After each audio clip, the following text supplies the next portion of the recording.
بسم اللہ الرحمن الرحیم۔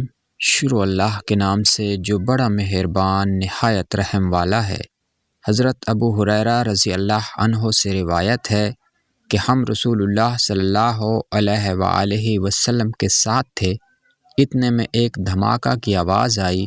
رسول اللہ صلی اللہ علیہ وآلہ وسلم نے فرمایا، تم جانتے ہو یہ کیا ہے؟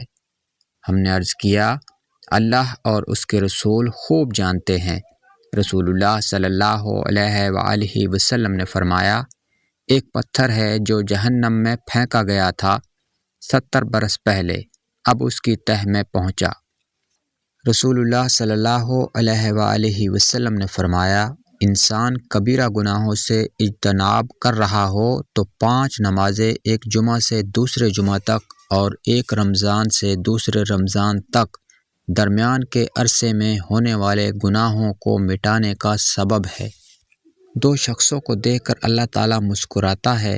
رسول اللہ صلی اللہ علیہ وآلہ وسلم نے فرمایا، ایک وہ ہے کہ جو سرد رات میں اپنے بستر اور لحاف سے اٹھ کر وضو کرتا ہے اور نماز پڑھتا ہے تو اللہ تعالیٰ فرشتوں سے پوچھتا ہے، میرے بندے کو یہ تکلیف برداشت کرنے پر کس چیز نے ابھارا ہے؟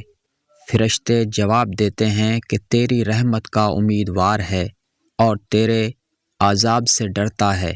اللہ تعالیٰ فرشتوں سے فرماتا ہے، گواہ ہو جاؤ، اس کی امیدیں پوری کر دی ہیں۔